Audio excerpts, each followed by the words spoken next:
Do you prefer older or newer shonen? I personally like the former, cause even with all the improvements like fantabulous animation, refined character archetypes and fresh spins on the existing tropes, something is still missing from modern shonen, and it has nothing to do with nostalgia.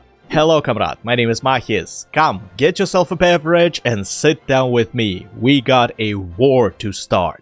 Alright, it's not that dramatic. Spoiler warning, it all comes down to the evolution of the genre and whether you like the direction in which they go. To me, older shonen do the shonen part better, and I'd rather watch something specialized in one thing over many. That's why I started using Opera GX, for example, who I thank for sponsoring this video. Sounds strange, but installing it made me feel like All Might picking up a modern support item. I got so used to thinking that a browser is just this basic clunky tool that it totally slipped my mind that they've been evolving too. Take the editing process. I needed a tutorial for a 3D image rotation, and with Opera pop-out feature, I was able to make the video play separately from the browser, removing the need to constantly alt-tab. The browsing itself is better too. With how many times a day I need to go on random website for research purposes, I'm saving a lot of time on not waiting for ads to load because Opera removes them. It's super easy to enable, just click on the block ads slider. Another thing they have integrated is a VPN. Not really something I need right now, but for traveling or if a show is not available in your region, you can be seen as from Asia, America or Europe. The greatest thing, of course, is the customization. With GX mods, you can make the browser look exactly how you want. And not just look, sound too. The first thing I do on PC is start my browser, and having this banger playing off rip makes even the tedious tasks appear as side quest on the way to the final boss that is my video. You can change wallpapers for still, animated or reacting ones, background music, keyboard sounds, tab opening and closing sounds, intro screens, import custom fonts for the UI, change its icons, the icon of the browser itself, and even apply shaders to the entire screen if you feel like it. Not in the mood for sound effects today? One click and they're gone. The whole thing is made with quality of life in mind, including transferring data from other browsers. All my settings and bookmarks copied in a jiffy. If you want to give Opera GX a try, follow my link in the description or pinned comment and level up your browsing experience. Now, where were we? Right, old versus new shonen. You know, it bothers me when I can't quantify something. That's why this revelation didn't hit me until I started watching Frieren. And no, I didn't enter a flashback singularity where I was flashback to seeing flashbacks inside flashbacks in certain shows. I simply noticed that I miss spending time with the characters outside plot-related reasons. Take the aforementioned Naruto. How many times did we see our boy just hanging out with Jiraiya, eating ramen, training, doing something stupid? That's not how they started. Erosanin was very dismissive for a while, and only after seeing his pupil's dedication, decided to commit to teaching as well as mentoring. See why watching Frieren made me think of this? Hers and Fern's situation is somewhat similar, and this is what I miss in modern shonen.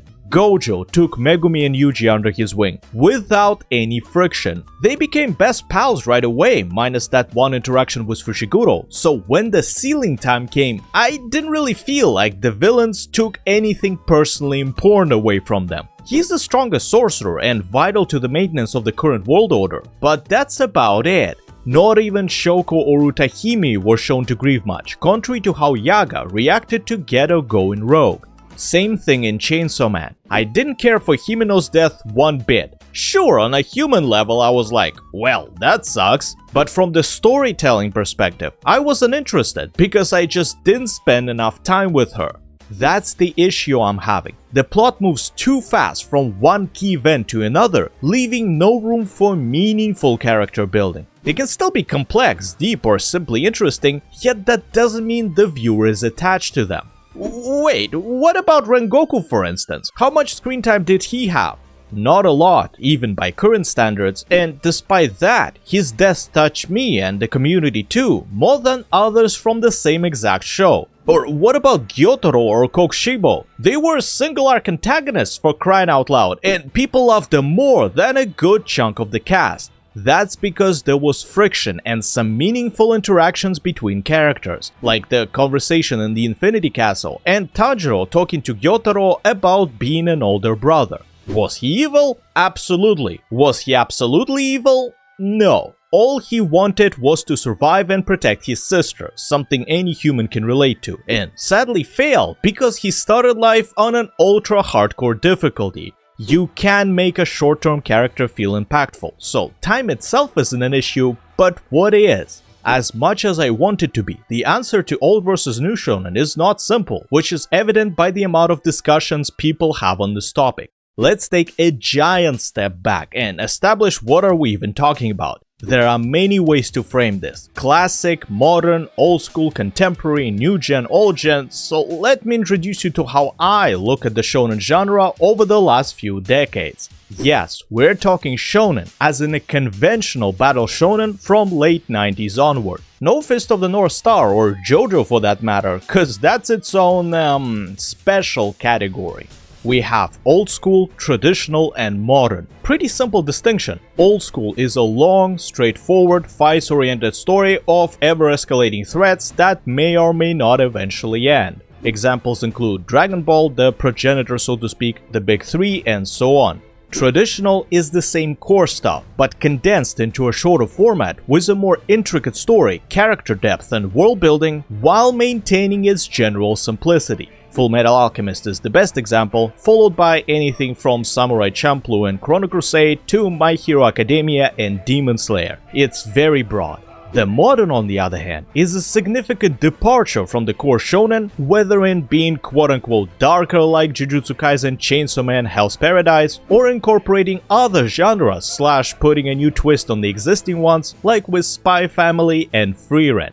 The point of breaking it down this way is to minimize the outside factors like the time period and focus on the narrative itself, the story, the tropes, the pacing and such, because there are outliers in every decade, like Black Clover being the most obnoxiously shonen manga even if it came out in 2015.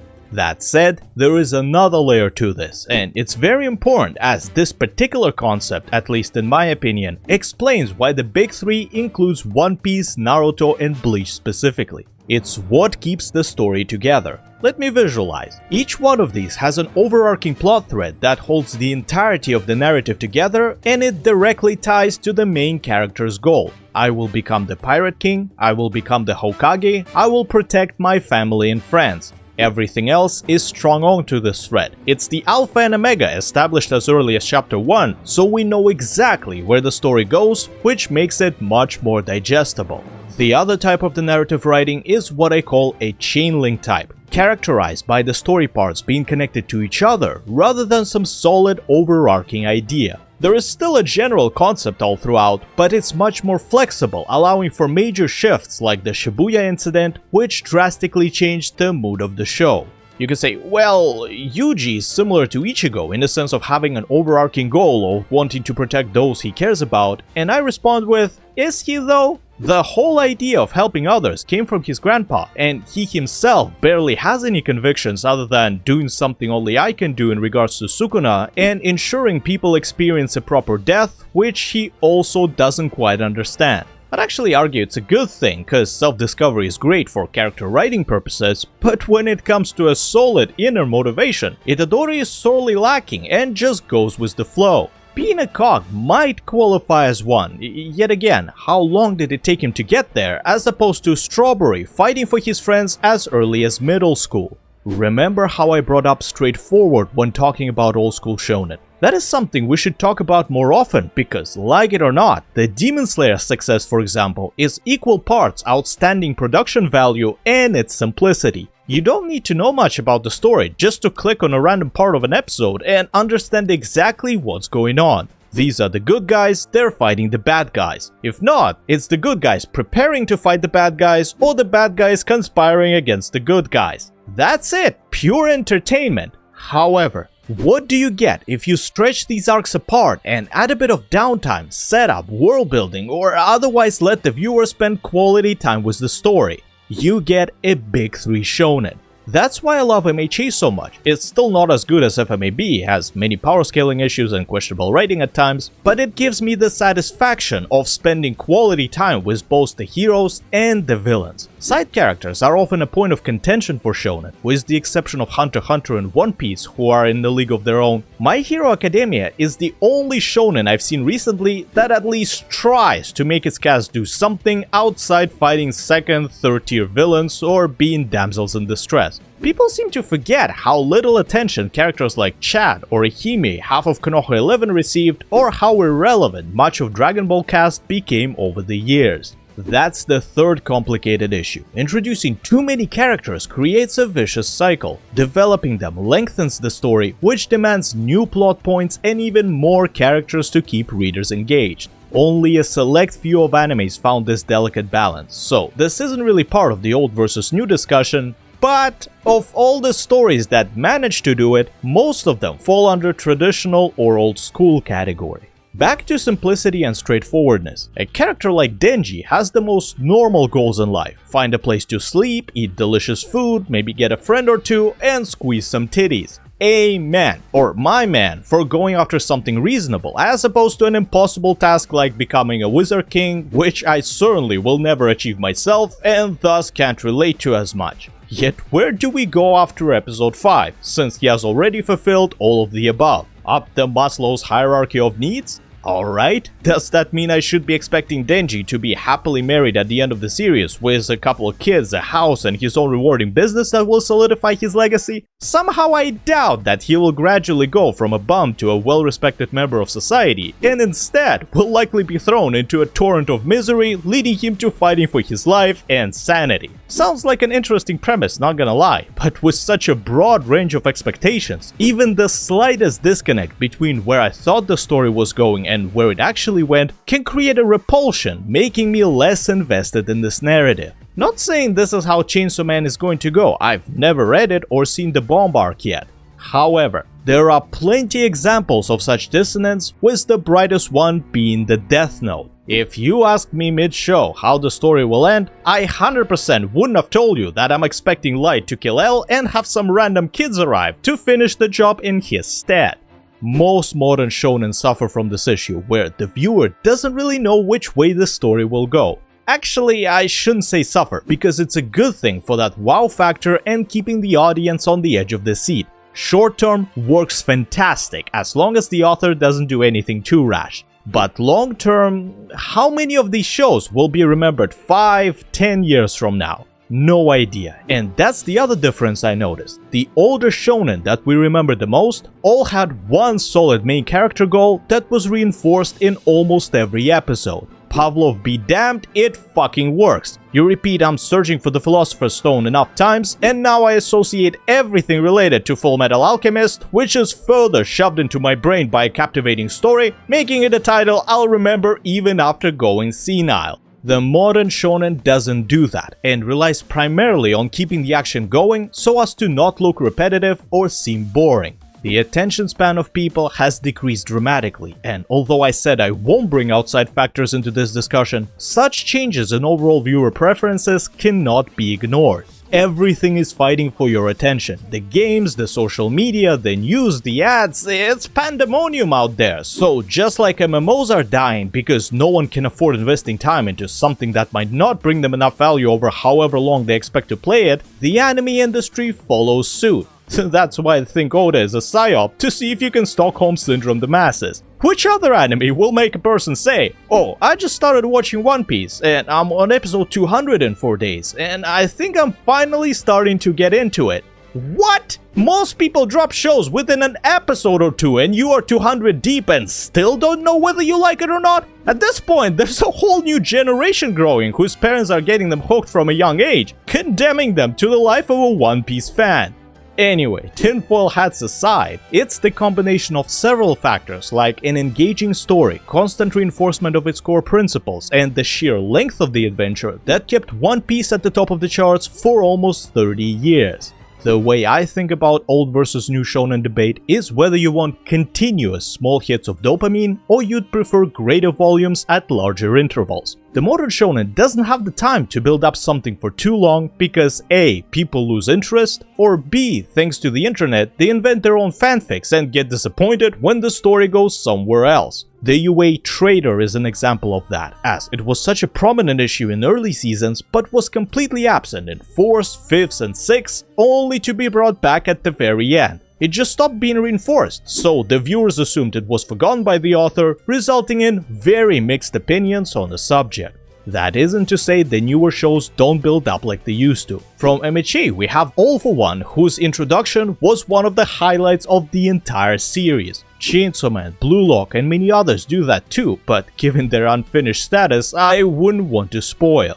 They simply have less time to do so. An average shonen is now 5 to 8 years long, so of course they can't pull a Naruto and hype up Orochimaru, Itachi, Pain, Madara and Obito. It's usually just a singular person, 2 max, like Muzan, Sukuna Kenjaku, Gun Devil Makima. Again, they do have genuinely exciting characters and hype villains. It's the method of delivery that is different. Less dilly-dally and more flying kick-a-pow with a side of what a twist. Which brings me to something that old shonen do slightly worse. As a convoluted plot enjoyer, I'm happy to see that the newer authors explore a variety of directions in which their characters and the stories go. Much more moral ambiguity, more deaths, and less forgiving the bad guys. For example, the Handler's monologue about War and Spy Family hit me just as hard, if not harder, than most villain speeches I've seen, period. It came completely out of the blue and reminded me that this show is not just about Anya trying to succeed in some fancy school.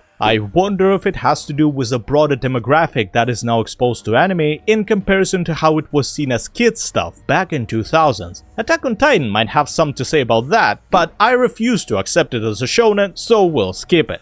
It's seinen, or thriller drama, but not shonen. Oh, and if we go this route, let me quickly address the new shonen is much darker, grittier and violent. Do you even know why this manga is called Bleach? Yeah, the anime is significantly toned down, cause censorship. Same with Dragon Ball, where a planetary genocide is just another Tuesday, or with Naruto, where the whole story is about child soldiers fighting wars started by their predecessors. There are clear changes in how the narrative is presented to the viewer, as well as evolution of the genre as a whole. Look at how they are published now. Filler arcs are all but extinct, and even the coveted One Piece now takes breaks to solve pacing issues, animation quality, and let the manga get slightly ahead. The split course seasonal model is now the industry standard, with some shows like Demon Slayer favoring longer breaks and movie formats that are again not a filler. If anything, the production teams add a bunch of stuff to elevate the source material, as in the aforementioned Demon Slayer, the whole Hashira training arc, which could have been an email, got expanded by Ufotable to let us bond with characters before the final showdown with Muzan. The anime landscape has shifted, and in all honesty, there has never been a better time for shonen lovers because there are so many of them out there. You want a sports battle royale? Blue Lock. You want to watch what happens after the MC achieves their goal? Frieren. Science themed? Dr. Stone. Supernatural? Mob Psycho. So many new titles are coming out every year, and you know the best part? The shonen we love and cherish are still there. The question is, will there ever be more of them? Iwazai, Mahis, staying hopeful into the microphone. Have a great, whatever time of the day you have. Until next time, cheers.